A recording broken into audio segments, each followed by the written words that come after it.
Fine. మీరు ఎలా ఉన్నారు? బాగున్నా సార్. సో కోడి రామకృష్ణ గానే ఒక గెటప్ కనిపిస్తుంది. హీరోల కన్నా డిఫరెంట్. అసలు వాళ్ళది ఒక టైప్ అయితే రకరకాల క్యారెక్టర్లు ఉంటాయి, కానీ మీరు ఫిక్స్డ్. ఆ బ్యాండ్, ఆ చేతులు తాళ్ళు, వేళ్ళకి ఉంగరాలు. అవును సార్. ఎందుకు వచ్చింది ఇది? ఎప్పుడు మొదలుపెట్టారు? ఒక సెంటిమెంటల్ టచ్ సార్ ఇది. ఫస్ట్ నుంచి నా డివోషన్ అంతా మా మదర్. అంటే మార్నింగ్ 4 o'clock నన్ను పెద్దకాలకు తీసుకెళ్లేది ఆవిడ. తీసుకెళ్ళి అక్కడ స్నానం చేయించి అక్కడి నుంచి నువ్వులు నానబెట్టేవాళ్ళు. అవి తీసుకుని పెద్ద గోపురానికి వచ్చి 5 దాకా పూజ చేసుకుని ఇంటికి వెళ్ళి మా నాన్నగారు కాఫీ ఇవ్వాలి. అక్కడి నుంచి నాకు అలవాటు అయిందండి. అది ఎందుకు సెంటిమెంట్ అంటే, ఒకసారి మా మదర్ అలాగే తీసుకెళ్తే నేను మా మదరు బట్టలు వాష్ చేస్తుంది అక్కడ 4 o'clock ఎర్లీ మార్నింగ్. నేను నడుచుకుంటూ వెళ్ళాను. ఎర్ర కాలువ దగ్గర ఉంది పెద్ద కాలువ అండి. స్కిడ్ అయిపోయింది. నాకు ఫస్ట్ తెలుసండి మునిగిపోయిన మనిషి ఎలా ఉంటాడని. ఎక్కడికో వెళ్ళిపోతున్నాను. వాటర్ మొత్తం మీద వాటర్ తాగేస్తున్నాను. ఇందులో ఒక 5 నిమిషాల్లో ఎవరో జుట్టుపట్టి లాగారు. లేకపోతే కాలువ మధ్యలో ఒక అతను ఈత్తు నన్ను పట్టుకుని వచ్చి తీసుకొస్తే మా మదర్కి చెప్పి, ఆవిడ బోర్ని ఏడుపుతో కొట్టింది అండి ఆ రోజు. మామూలు అభిమానం, ప్రేమ, ఆందోళన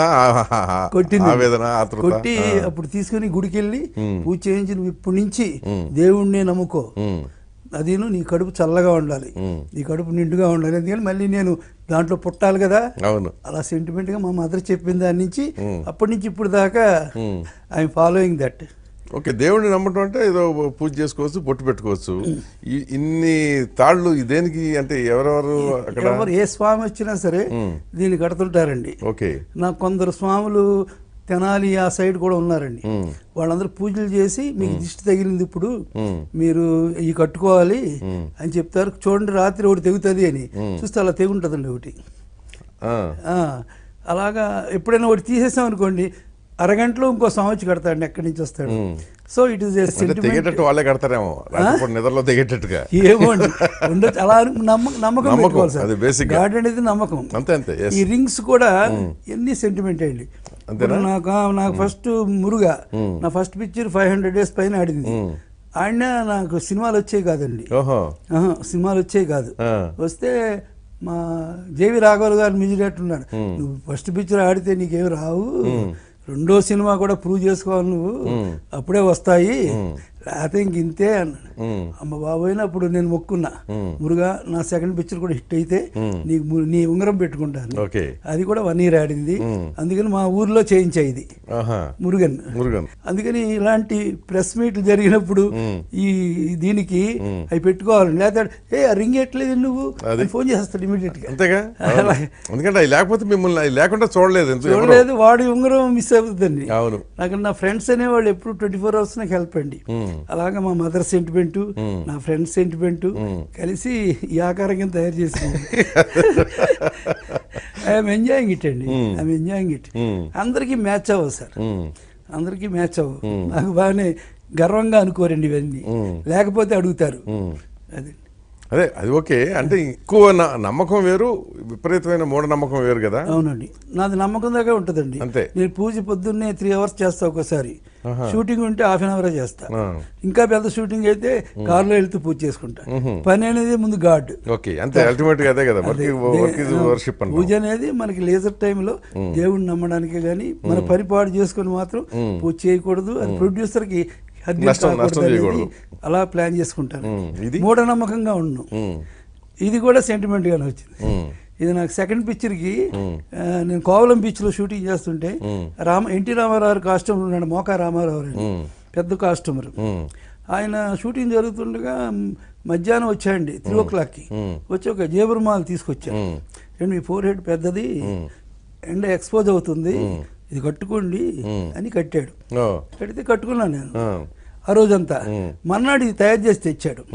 ఏమండి అందరూ కట్టుకుంటారు తలకి, కానీ ఇది మీకు ఈ జన్మది కాదండి, మీకు ఏదో ప్రీవియస్ జన్మ అటాచ్మెంట్, అందరికి మ్యాచ్ అవుతుంది చూడండి, మీకు మ్యాచ్ అయింది ఇది, అందుకని లైఫ్ లాంగ్ ఇది కట్టుకోండి. అసలు మామూలుగా షూటింగ్ లేకపోయినా అది ఉంటుందా మీకు? షూటింగ్ లేనప్పుడు షూటింగ్లోనే అంతే, షూటింగ్ డిస్కషన్స్లో మాత్రం పెట్టుకుంటానండి. ఇలాంటి ప్రోగ్రామ్స్కి వచ్చినప్పుడు ఐడెంటిటీ కోసం అదే ఐడెంటిటీ కదా మీకు. అది క్రికెట్ మ్యాచ్ కదా వెళ్ళాం అనుకోండి, అక్కడ యాంకర్స్ వస్తారు కదా, వాళ్ళే చేస్తారండి, టవలు పెడతారు. అలా అయిపోయింది అనమాట. అలాగే ఇది అప్పటి నుంచి ఇప్పుడు దాకా ఇలా ఉందండి. ఇది ఎప్పుడు నాకు హెల్ప్ అవుద్ది అంటే, నేను విశాఖపట్నం అక్కడ షూటింగ్కి వెళ్తాం కదా, నైట్ అలా తిరగడానికి వెళ్ళేటప్పటికి నేనా కాదని వాళ్ళు చెప్పుకోవడానికి 20 minutes పడుతుందండి.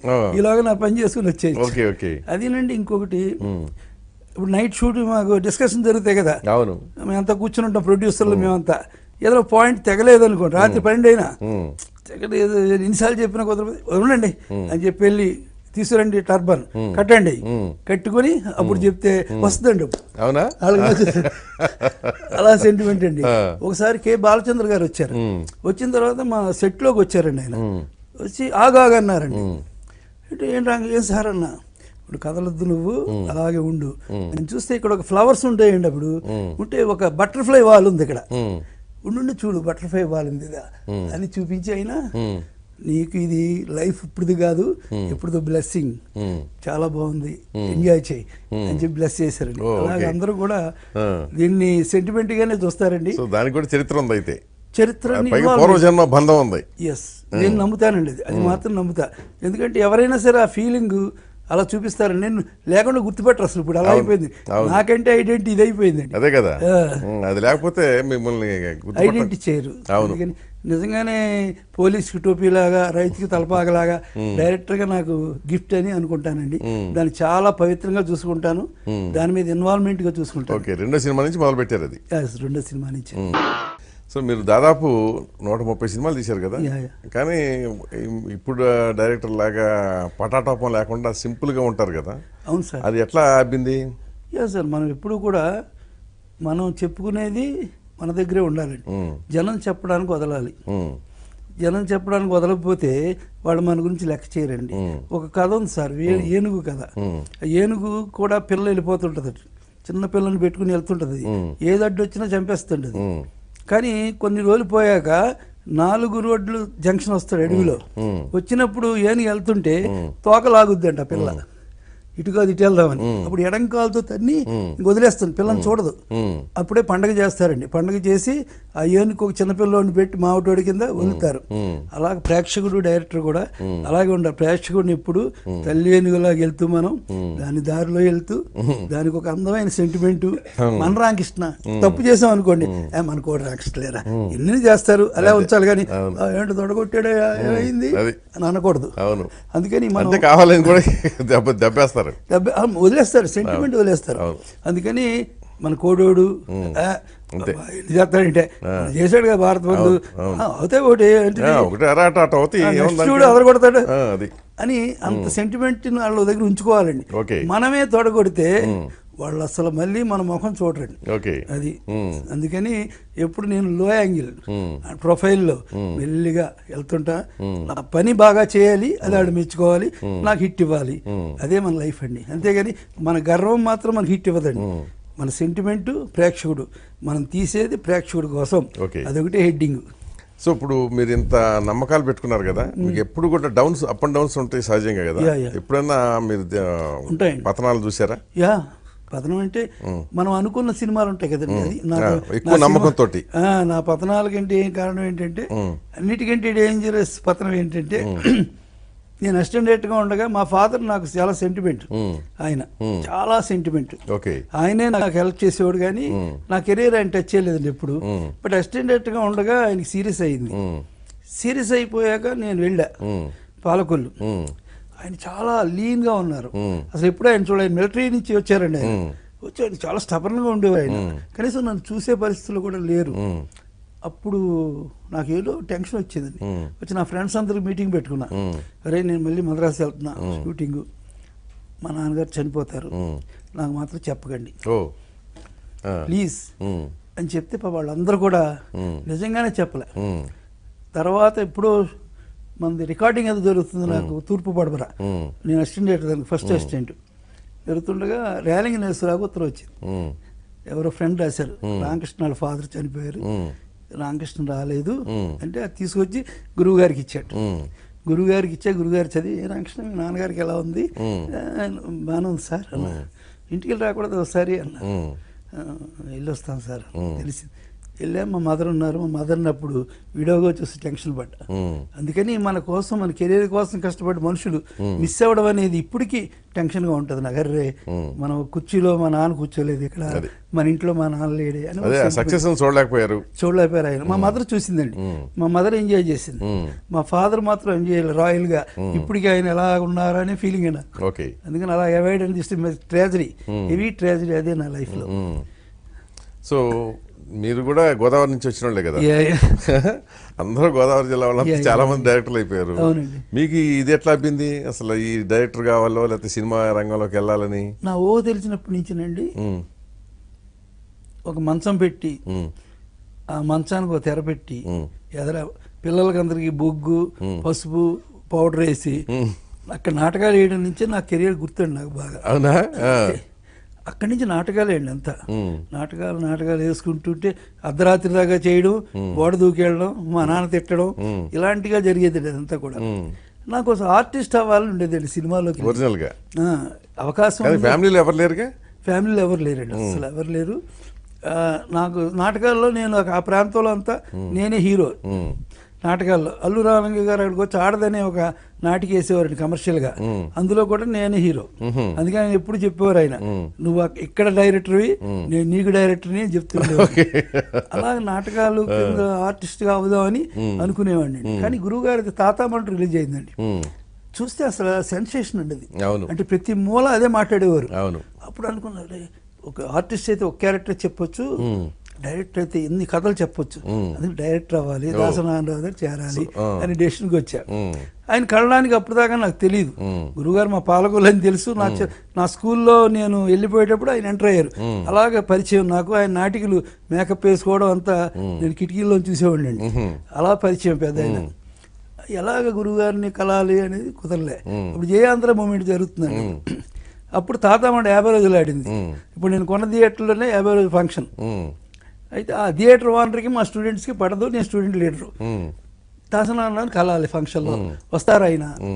ఎలా కలాలి అంటే మా స్టూడెంట్స్ దగ్గరికి వెళ్ళంటే వాడి దగ్గర ఫంక్షన్ జరుగుతుంది, వాడికి మనకి సంబంధం లేదు, వెళ్ళడానికి వీలు లేదు, ఎవరు ఫంక్షనే జరగకూడదన్న.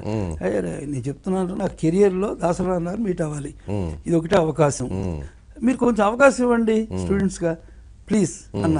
ఎందుకు పడలేదు వాళ్ళకి? ఇది సమైక్యాంధ్ర, ఆయన ప్రత్యేక ఆ గొడవ ఉండేది అనమాట. ఆయన మాకు ఎగిరెస్ట్ స్టూడెంట్స్కి. అప్పుడు సరే అందరూ మీటింగ్ పెట్టుకొని, సరే రామకృష్ణకి ఫస్ట్ నుంచి సినిమాలోకి వెళ్ళాలని, దాసనారాయణ గారు వస్తున్నారు, రాఘవ్ గారు వస్తున్నారు, సో మనం వదులుదాం అని పిలిచారే. రామకృష్ణ ఓట్రా, నీ మీద భారం ఉంచి మా కెరియర్లో స్టూడెంట్స్ దాటి చేస్తున్నాం, మేము కూడా వస్తాం ఫంక్షన్, మేము కూడా కూర్చుంటాం, ఫంక్షన్ జరగని. ఆడు మాట్లాడతాడు కదా, అప్పుడు ఆడు ఏమైనా మాట్లాడిని, కానీ మన గురించి మాట్లాడకూడదు. చుండూరు వెంకటనారాయణరావు గారని మంచి ఆయనే, పిల్లలు ఈ గొడవ మనల్ని ఏమనకూడదు. ఆయన అంటే వచ్చారు, దాసనారాయణ గారు అందరూ కూర్చున్నారు. నేను వెళ్ళి ఆయనకి సన్మాన పత్రం ఇచ్చానండి. ఇచ్చి చెప్పుడు నేను ఆయన మాట్లాడే ముందు నేను మాట్లాడదాన్ని వచ్చాడు ఆయన, చుండూరు వెంకటనారాయణ గారు వచ్చి ఆయన మాట్లాడు బాగానే. చూడు దాసనారాయణ గారు తల్లిదండ్రుల మీద ఎంత గొప్ప సినిమా తీశాడు, అలా ఉండాలి తల్లిదండ్రులు అంటే, గొప్పవాడు మన పాలకుల పేరు తీసుకొచ్చాడు అని చాలా బాగా మాట్లాడండి. కానీ మీరు ఉన్నారు ఎందుకు కుక్కల్లాగా గాడిదలాగా వదిలేసాయన అరుస్తారనేసాడు. అంటే లెగిసారండి. ఎక్కడ కెరీర్ ఎక్కడ మిస్ అయిపోయిందండి. ఎవరు ఎటు వెళ్ళిపోయారో తెలియదు, ఎవరేంటో తెలియదు, అందరూ వెళ్ళిపోయారండి. మమ్మల్ని తీసుకెళ్లి పోలీస్ స్టేషన్ లో పడేశారు. మేము పోలీస్ స్టేషన్ లో ఉన్నాం. దాసనారాయణ గారు దాసనారాయణ గారు వెళ్ళిపోయారు. ఇది ఎక్కడ గొడవ ఏంటి, నా కెరీర్ ఉండదేమో ఇంకా అని అనుకున్నాను. తర్వాత ఇంకో ట్రై చేశా. మా ఊర్లో ఫంక్షన్ జరిగింది. ఆ ఫంక్షన్ జరిగిన నేను సుడిగుండా లేఖపాత్రమని వేసేవాడిని. ఆ ఫంక్షన్కి అక్కినే నాగేశ్వరరావు డైరెక్టర్ గారు కూడా వస్తున్నారండి. వస్తే సరే వాళ్ళిద్దరి ముందు మనం వేస్తున్నాం అని ఏర్పాటు చేశారు వాళ్ళు నాటకం. అమ్మ పోలే నాగేశ్వరరావు ముందు వేస్తే కనీసం ఆయన రికమెండ్ చేసి చెప్పొచ్చు కదా అని కూర్చున్నానండి. కూర్చుంటే ఇంకొక రాజకీయ నాయకుడు ఉన్నాడు, ఆయన లెగిశాడు. ఎంతమంది మాట్లాడినా సరే ఆ హాల్లో, దేవుడి హాల్లో వినబడట్లే. వినబడకపోతే అతను వచ్చాడు. వచ్చి చుట్టూ వెంకటనారాయణ కూడా మళ్ళీ స్టేజ్ మీద ఉన్నాడు. వచ్చి లేచి ఎవడన్నా సరే ఈ సుంటూరు వెంకటనారాయణరావు దీన్ని సీలింగ్ వేయడానికి అడ్జస్ట్మెంట్ పెట్టాడు, అందుకని వీడు ఉండగా ఇక్కడ కూడా ఇటు అని పెద్ద గొడవ జరిగిపోయిందండి. నాగేశ్వరరావు, అదు సుబ్బారావు గారు, నాగేశ్వరరావు మదరు, ఇంతమంది ఉన్నారు, నేను మేకప్ వేసుకున్నానండి, నా ఫేస్ నుంచి అందరూ వెళ్ళిపోయారు. అలాగా ఏంటి మా కెరియర్లో అన్నీ కూడా టపటపమని దాటిపోతున్నాయండి అని అనుకుంటే మళ్ళీ సంసారం సాగరం సినిమాకి మళ్ళీ వస్తున్నారండి గురువు గారు. ఇప్పుడు ఎక్కడ పట్టాలి అని అనుకుని ఆ ఇంటి ముందుకి ఆ ఇంటికే వస్తున్నారు ఆయన. అందుకని ఆ గేట్ దగ్గర నుంచున్నాను. అందుకని దాసన గురు రాఘవ గారు వెళ్ళారు, గురువు గారు వెళ్ళారండి. వెళ్ళి 5 అడుగులు వేసి మళ్ళీ వెనక్కి వచ్చాను. నువ్వేం చదువుతున్నావు నువ్వు అన్న. నేను బీకామ్ ఫస్ట్ ఇయర్ అండి. సార్ ఏం లేదు సార్ చెప్పేస్తాను, నేను డైరెక్ట్గా మీ దగ్గర చేరాలి సార్, అది సార్ ప్లీజ్ సార్ అని 10 మాటలు నిమిషంలో చెప్పేశానండి. సరే నువ్వు బీకామ్ పూర్తి చేసి చెప్పు, నేను టెలిగ్రామ్ ఇస్తాను. వెళ్ళారు, అక్కడ కమిట్మెంట్. అక్కడి నుంచి నేను ఆయన ఉత్తరాలు రాస్తూనే ఉన్నా, నువ్వు ధైర్యంగానే ఉండు, నీకేం పర్లేదు అన్నారు. నేను బీకామ్ పూర్తి చేశాను. కానీ ఇక్కడ ఒక సెంటిమెంట్ టచ్ ఏంటంటే మా నాన్న అన్నాడు, నువ్వు ఎక్కడికైనా వెళ్ళు, ఎక్కడికైనా వెళ్ళిపో, పర్లేదు, కానీ మన వంశంలో ఎవరు బీకామ్ డిగ్రీ చదవలేదు, నువ్వు చదవాలి, డిగ్రీ పూర్తి చేసి వెళ్ళిపో నాకు ఇచ్చి. అంటే సరే నేనైతే చదువుతాను, నేను ఎక్కడ ఫెయిల్ అయిపోతే ఆపేస్తాను, ఫెయిల్ అయిపోతే ఆపాను. ఆయన సెంటిమెంట్ ఏంటో అండి, పీసీ ఫస్ట్ క్లాస్ వచ్చిందండి, బీకామ్ ఫస్ట్ క్లాస్ వచ్చింది, బీకామ్ ఫైనల్ గా కూడా ఫస్ట్ క్లాస్ వచ్చింది. వస్తే మా నాన్నకి డిగ్రీ ఇచ్చి వెళ్ళొచ్చా అన్నారు. వెళ్ళరా బాగా చదువుకో, మనం డిగ్రీ సంపాదించాం. మా మదర్కి చెప్పాడు, మనం కూడా డిగ్రీ సంపాదించాం అని. వెళ్తే ఇప్పుడు ఇంతలోగా నేను నాటకాలు వేస్తుండగా అక్కడ టెలిగ్రామ్ వచ్చింది, స్టార్ట్ ఇమీడియట్లీ దాసనాలో అని. వెళ్ళకూడదు అనుకున్నానండి. ఇంత కెరియరు, ఇంతమంది మనుషులు, ఇంత ప్రపంచం మన చుట్టూ ఉంది, అక్కడ వెళ్ళిపోతే ఏమైపోతాం ఏంటంటే నా ఫ్రెండ్స్ అందరూ కూడా పట్టి టెన్షన్ బాయ్ పదా అని ఒక నాటకం వేసేవాడు నేను, పల్లిపడుచు. ఆ పల్లిపడిచే టికెట్ డ్రామా వేసారు వాళ్ళు మా స్కూల్లోనే. వేసి టికెట్ డ్రామా వేసి 775 రూపాయలండి కలెక్ట్ అయితే ఆ మొత్తం డబ్బు నా జేబులో పెట్టి సర్కార్ ఎక్స్ప్రెస్ ఇచ్చి పంపించారు. పంపిస్తే నేను వచ్చా. వచ్చితే గురువుగారి ఇంటికి వెళ్ళాం, అక్కడికి వెళ్ళాం, ఇక్కడికి వెళ్ళాం, ఎక్కడ గురుగారు లేరు. సారథి స్టూడియోకి వెళ్ళామండి, విక్రమ్ స్టూడియోకి వెళ్ళాం. ఎక్కడ వెళ్తే శివాజీ గార్డెన్లో ఉన్నారని అన్నారు, అక్కడికి వెళ్ళామండి. నాకు కూడా వాకాడప్పారావు వచ్చాడు. వస్తే నేను వెళ్ళిన వెంటనే 2 ప్రొడక్షన్ మేనేజర్ పట్టేసుకున్నాను. రండి అమ్మా వచ్చారు, ఎప్పుడు వచ్చారు, అటు ఇదేంటిది వీళ్ళందరూ పట్టేసుకుంటున్నారు ఏంటి, నన్ను ఎవరనుకుంటున్నారు ఏంటో ఏంటంటే రండి తీసుకెళ్ళి మేకప్ రూమ్లో కూర్చోబెట్టారు. ఏంటి అదే గెటప్ ఇతరే అని. నేను రాధమ్మపల్లి సినిమాకి వచ్చారు గురువుగారు. వచ్చినప్పుడు శారద గారు అసిస్టెంట్ కింద ఒక క్యారెక్టర్ వేసా నేను. దాని ప్యాచ్ వర్క్ జరుగుతుంది, నాకు డూపుని పెట్టి తిరుగుతున్నారు, మ్యాచ్ అవ్వట్లేదు. అప్పటికే నేను వెళ్ళాను కాబట్టి నన్ను మేకప్ వేసి తీసుకెళ్లి శారద గారు కూర్చోబెట్టారు. కూర్చొని క్లాప్ ఇన్ అని క్లాప్ కొట్టారు. కొట్టి వెంటనే దాసనారాయణ చూశారు. హే నువ్వు ఎప్పుడు వచ్చావు అన్నారు. నేను పొద్దున్నే వచ్చాను సార్. గ్రేట్ అయ్యా, నువ్వు వచ్చిన వెంటనే క్లాప్ కొట్టించుకున్నావు, నీకు లక్కీ అని విష్ చేసి ఆ రోజు గురువు గారి కారెక్క మళ్ళీ అప్పటి నుంచి దిగలేదని డైరెక్టర్ అయ్యేదాకా నన్ను ఆయన బాగా ఆదరించి తీసుకెళ్లారు. ఇంతకీ జరిగింది ఏంటంటే గురువు గారు ఆఫీస్లో టెలిగ్రామ్ ఈ రామకృష్ణకి అని ఒకరికి చెప్పారు, ప్రొడక్షన్ మేనేజర్కి ఇస్తే అక్కడికి వాకాడప్పారావు అనేవాడు సిఏ చదువుతూ సంతకానికి వెళ్ళాడు గురువుగారి దగ్గరికి. వెళ్ళినప్పుడు విన్నాడు, అది విని ఆ సంతకం కిందకు మానేసి వచ్చి పోస్ట్ ఆఫీస్కి వచ్చి అతను టెలిగ్రామ్ ఇచ్చాడు. ఆ ముందు చెప్పిన వ్యక్తి ఇప్పుడు దాకా ఇవ్వలేదు అనుకోండి. అంతే కదా, వాళ్ళు ఏదో అడవాళ్ళలో ఉంటారు కదా. అప్పుడు ఈ గురువుగారు ఇచ్చినట్టుగా అప్పారావు టెలిగ్రామ్ ఇచ్చాడు. అందుకే నా ఫస్ట్ పిక్చర్ ఇంట్లో రామకృష్ణలో ఫస్ట్ షాట్ బెల్ వాకాడప్పారావు కొడతాడు, పోలీస్ బెల్. అలాగే నా కెరీర్ లో అందరూ హెల్ప్ అయిందండి. అన్ని కెరీర్ అన్నిటికంటే గొప్ప విషయం ఏంటంటే దాసనారాయణ నన్ను వాళ్ళ అబ్బాయి కంటే ఎక్కువ చూసుకున్నారు. ఆయన రూములోనే పెట్టేవారండి. ఆయనకి ఆ రోజుల్లో 17 రూములు ఉండేయండి పాంగ్రోలో. 17 రూములకి కథ డిస్కషన్ ఆయనే, అన్నిటికీ నేనే ఇన్ఛార్జ్. అలాగా ఆయన కెరియర్ని కూడా తీసుకెళ్లి బాగా ట్రైన్అప్ చేశారండి. I like it. So cinema కష్టాలు ఏం పడలేదా? చాలా మంది పడతా ఉంటారు కదా. అప్పుడు నా మ్యారేజ్ అవ్వలేదండి. ప్రతి ఆఫీసులోనూ భోజనాలు ఉండిపోయి కొట్టేసేవాడు. అలాగా రాత్రి 2 దాకా ఆఫీసులో కూర్చొని రాస్తూనే ఉండేవాడిని. నేను వచ్చానంటే ప్రొడ్యూసర్లకి భయం అండి, ఎందుకంటే ఒక్కొక్కడికి 20 కథలు చెప్పేస్తుంటాను. కూర్చోండి సార్ వాళ్ళు కొందరు కూర్చొని మాట రామకృష్ణ చాలు నిన్న 8 అయినాయి. ఇలాంటప్పుడు ఒక సంఘటన జరిగింది. రాఘవ్ గారు ఒక సినిమా తీస్తున్నారు, రాజశ్రీ గారు డైరెక్టర్. అయితే అక్కడ స్టూడెంట్స్ మీద ఫైరింగ్ సీన్ ఉందన్నమాట. అప్పుడు నేను ఒకసారి వెళ్ళి రాఘవ గారు కనబడ్డా, వచ్చాను సార్ పాలకొల్లు నుంచి అని. పోవా రౌడీ అన్నారు. ఆయన చూసి ప్రొడక్షన్ మేనేజర్ని, రియల్ స్టూడెంట్ రౌడీ ఒకడు ఉన్నాడు ఇక్కడ, వచ్చాడు, వాడు పట్టురండి సీన్కి బాగుంటాడు అని నన్ను మోసుకెళ్ళారండి. నేను గురుగారి దగ్గరికి వెళ్ళా, ఏమంటే రాఘవ గారు పంపించారండి, యాసం ఏమంటున్నారండి అని. పర్లేదు రాఘవ గారికి ఏముంది వెళ్ళన్నారు. నైట్ బయలుదేరి సారథిలో షూటింగ్ అయితే అక్కడ నాకు మేకప్ చేశారు రాఘవ గారు. ఆ రౌడీ స్టూడెంట్ రౌడీ ఇచ్చాయి ఇప్పుడు అన్నారు. అంటే షూటింగ్ జరిగింది తెల్లవారులోగా నేను ఒక 70 కథలు చెప్పేస్తుంటాను రాఘవ గారికి. కూర్చోబెడితే అసలు రాఘవ గారి కథలు ఏంటంటే ప్రాణం ఆయన. అలాంటిది నన్ను వస్తే అలా పారిపోయాడు, ఇలా వస్తే అలా పారిపోయాడు. అలాంటప్పుడు నేను దెబ్బలాడి ఆయన సినిమా స్వర్గం సినిమా తూర్పు పడవర అది చేస్తున్నారు గురుగారు, ఇంకా స్టార్ట్ అవ్వలే. నాకు ఎందుకో రాఘవ గారి దగ్గర చేస్తే కెరియర్కి అది హెల్ప్ అవుతుంది అనే ఫీలింగ్ అండి నాకు. అని గురుగారి దగ్గరికి వెళ్ళా, గురుగారు నేను దానికి అసిస్టెంట్గా చేస్తాను. నువ్వు చేస్తున్నావు కదా మనుషులతో ఒకటే, రామారావు గారిది మళ్ళీ అది ఎందుకు? రాఘవ గారు సార్ ఏమో అక్కడ మన వాళ్ళు 6 ఉన్నారు, అందుకని ఒప్పుకోడు రాఘవ. నేను వెళ్ళి ఒప్పించుకుంటాను సార్. సరే ఒప్పించుకో అన్నారండి. వెళ్తే ఈ లింగి కట్టుకుని అటు ఇటు డమా అని తిరుగుతున్నారు ఈయన రాఘవ గారు. ఏంటో ఎలా వచ్చాను? ఏం లేదు సార్, చిన్న హెల్ప్ సార్. ఏంటంటే మీ సినిమాకి నేను పని చేస్తాను సార్. వద్దు అసలు లోపల 6 కూర్చొని ఉన్నారు చూడండి మీ వాళ్ళు, 7 అసలు నేను 3 పెడతాను, దాసనారాయణరావు కాబట్టి పెట్టాను నేను. పోనీ 7 పెట్టుకోండి సార్, నాకు పెట్టుకోను సార్. నేను కోయోళ్ళ బతిమాలేసానండి ఆయన. ఇలా కాదు సార్, మీరు లేకపోతే ఎలా సార్, మీరు కెరీర్ ఎలా సార్, అది సార్ ఇది సార్, నేను ఎక్కడికి ఖర్చు చెప్తాను భయం వచ్చి. సరే నా డబ్బులు కూడా వద్దు సార్, అయితే డబ్బులు వద్దే తెలిపో, డబ్బులు లేకపోతే వద్దు చేయొద్దు తెలిపో, నాకు అలా ఉండకూడదు.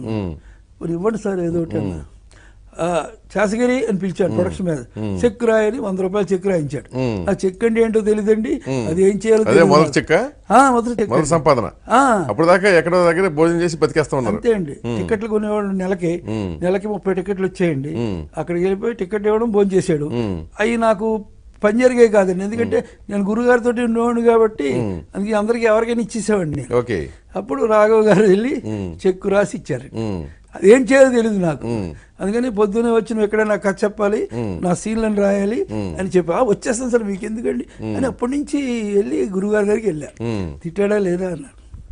తిట్టలేదు సార్. మరి సరే అన్నారు సార్. చెక్కు కూడా ఇచ్చారు, ఏం చేయాలో తెలియట్లేదని.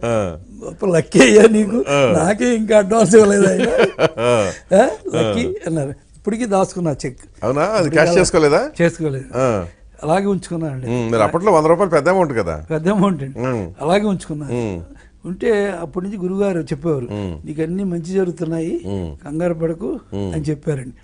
అలాగా ఒక కెరియర్లో అందరినీ కొంచెం మంచో చెడో నాకు ఉందో లేదో టాలెంట్ చేసేవాడిని అండి. తూర్పు పడవర సినిమా డబ్బింగ్ అండి. ఇప్పుడు రాఘవ గారు ఎందుకో వాసు స్టూడియోలో పక్క నుండి వచ్చారు, రామకృష్ణ ఎప్పటికైనా నేను డైరెక్ట్ చేస్తాను షూర్ అని ఎందుకు చెప్పాడు అని చెప్పాడు. నేను కామెడీ అనుకున్నానండి. అలా చెప్పినట్టుగానే ఆయన 1 ఇయర్లో వచ్చి నేను 80 రూమ్ తీసుకెళ్ళి గురుగారు ఏ రూమ్లో కూర్చున్నారో ఆ రూమ్లోనే కూర్చోబెట్టి నువ్వు డైరెక్టర్ అని చెప్పారు నాకు. అప్పుడు ఫస్ట్ సినిమా స్టార్ట్ చేసాం. ఇంట్లో రామవేదిలో కృష్ణయ్య ఫస్ట్ తరంగిణి 1 ఇయర్ తరంగిణి అంత వర్క్ అయిపోయిందండి. ఏదైనా నీ ఫస్ట్ పిక్చర్ కదా నీది, ఇంకేదైనా కాస్టింగ్ ఉంటే బెటర్ అని చెప్పి ఆ రోజు అది క్యాన్సిల్ చేసి ఇంకోటి మొదలు. అంటే తరంగిణి షూటింగ్ అప్పుడు ఇది ఇంట్లో రామయ్య కథ రాశా, అది 6 monthsకి అది రాసాం. గొల్లపూడి మారుతిరావు ఉండేవారు అక్కడ, ఆయన్ని సపోర్ట్ తీసుకున్నాను కొంచెం, ఎందుకంటే చదువుకున్న వాళ్ళు అంటే రావు గారికి చాలా ఇష్టం. అందుకని నీ కథ చెప్తున్నా మీరు పక్కన ఉండాలి. ఎందుకంటే దాసరి గారు కూడా ఆయనే కదా ఫస్ట్ అవకాశం ఇచ్చింది. రావు గారు అండి, రావు గారు కథనే దాకా వచ్చారు. వచ్చిన తర్వాత అప్పుడు ఇంట్లో రామయ్య కథ చెప్పానండి. అయితే నాకు కథ నచ్చలేదయ్యా, సంగీత క్యారెక్టర్ నచ్చింది నాకు, అందుకని ఒప్పుకుంటున్నా అన్నారు. ఏదో నచ్చింది కదా సార్ లెవెల్లో మేము ముందు నచ్చలేదు అన్నారా ఇంట్లో రామయ్య వీధిలో కృష్ణయ్య?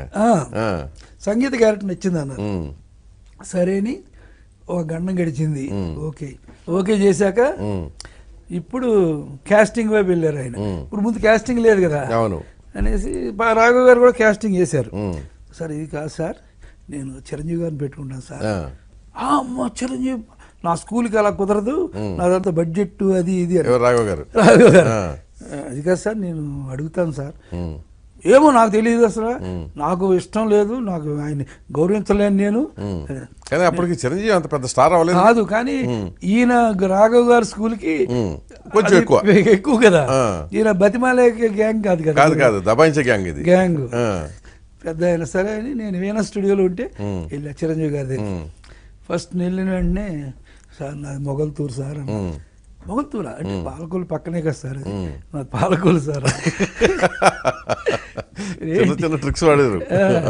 ఏంటి ఏంటి ఇలా వచ్చారంటే లేదు సార్, నేను రాఘవ్ గారు అనే సినిమా ఛాన్స్ ఇచ్చారు సార్ నాకు. అవునా, బెస్ట్ ఆఫ్ లక్. నేను నా దగ్గరికి ఎందుకు వచ్చా అన్నారు, మీరు అందులో హీరో ఇవ్వాలి సార్. నేను రాఘవ్ గారు అమ్మో అమ్మో ఎంత డిసిప్లిన్, అదే అగ్రిమెంట్లు అయ్యి. లేదు సార్ మీరైతే బాగుంటుంది సార్, ఈ క్యారెక్టర్ పలానా ఆర్టిస్ట్ అయితే బాగుంటుంది కదా నీకు, కాదు సార్ మీరైతే బాగుంటుంది సార్ ఈ కథ కన్నా. సరే అనేసి సరేలే రాఘవ్ గారిని తీసుకురా మాట్లాడతా అన్నారు. వెళ్ళా రాఘవ్ గారి, సార్ చిరంజీవి గారు రమ్మన్నారు సార్ మేము. అవునా అని స్టూడియోకి వచ్చారు. ఆయన వచ్చిన వెంటనే ఆయన కూడా జై చిరంజీవియా మీ నాన్నకి ఛాన్స్ ఇచ్చింది నేను అన్నాడు. ఒరి బాబు ఇదేంటిది, ఎవరు అనుకుంటున్నాడు ఇన్ని, చిరంజీవి గారిని వాళ్ళ నాన్న అంటున్నాడు ఏంటి, ఆయన ఆఫీసర్ పోలీసు కాదండి, ఆయన వీళ్ళ ఫాదరు వెంకట్రావు గారు రాఘవ్ గారి సినిమాలో వేషం వేశారంట. అక్కడ గుర్తుపెట్టుకున్నాడు ఈయన. అదేంటే అవునా మా నాన్న చెప్పారు అప్పుడు. ఓకే చంపేస్తున్నాడు రామకృష్ణ, నువ్వు వద్దన్నా చిరంజీవితో నేను తోగలేనయ్యా అని చెప్పా, కానీ నువ్వే అని పట్టుకున్నాడు. ఇది సర్లేండి మరి చెప్పాడు కదా కుర్రాడు. మరి ఏంటంటే ఇప్పుడు దూడల సంతలో ఇలా ముసిగేసి మాట్లాడతారు రేట్లు, అలాగే అలాగా ఇద్దరు మాట్లాడుకున్నా అంటే చిరంజీవి గారు లేశారు. ఏమంటే రాఘు గారు మీ డబ్బు సంగతి నాకు అక్కర్లేదండి, ఆ కుర్రాడు వచ్చాడు అందుకు నా దగ్గర సెకండ్ ఇచ్చాను, అందుకని నేను మీ ఫ్రీగా అయినా చేస్తాను ఈ సినిమా, ఆ సినిమా చేస్తున్నాను. కానీ రామకృష్ణ నైట్ వచ్చి నాకు కథ చెప్పు, ఈ కథ ఓకే అయితే అప్పుడు ఓకే, లేకపోతే నేను చేయను అని వెళ్ళి నైట్ ఆయన బెడ్రూమ్కి వెళ్ళి గిరి రోడ్లో కథ చెప్పాను. 4 hours చెప్పాను. ఎన్నో వెంటనే ఆయన కాఫీ తాగుతావా అని అడిగారు. కొంప ములిగిపోయింది అనుకున్నాను. అక్కర్లేదు సార్, నేను చెప్తున్నాను నువ్వేమనుకోకు, నాకు నా క్యారెక్టర్ నచ్చలేదు, మామూలుగా ఉంది నాకు. సార్ అయ్యో అనేసి వణుకొచ్చింది నాకు.